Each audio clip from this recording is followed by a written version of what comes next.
Welcome back again sa atin na Bread of God sharing. So today, dito ko kukuha ng isang pag-uunawa sa 2 Makabiyo 12 verse 38 hanggang sa 45 again. Babasahin natin uli ito dahil na ito yung tinatawag na ang mga minatay na nagpapakita sa atin ayon sa mga superstitious belief ay mayroong mga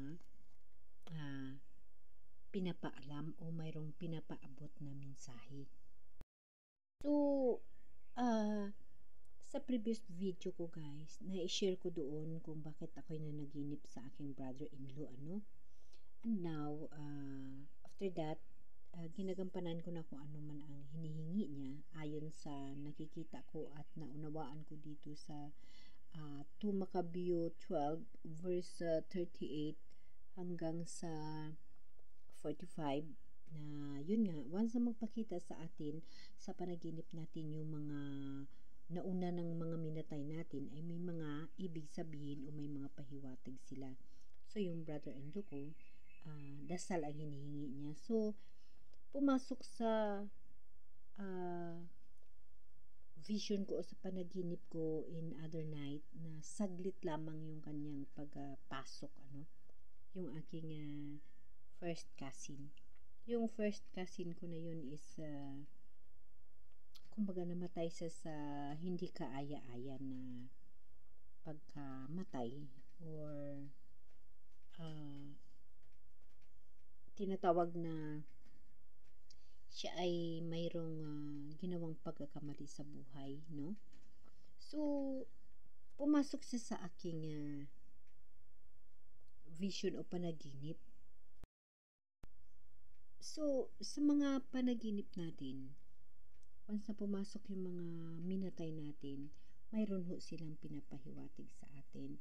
So, na-focus ako sa aking brother-in-law na humihingi ng dasal sa akin dahil ayon dito sa 2 Makabiyo at 12 verse 43, nagpalikom siya ng mga kaloob na umabot sa halagang 4 na librang pilak at ipadala ito sa Jerusalem upang ihandog na pantubos sa kasalanan. Ginawa ito ni Judas sapagkat naniniwala siya sa muling pagkabuhay ng mga patay.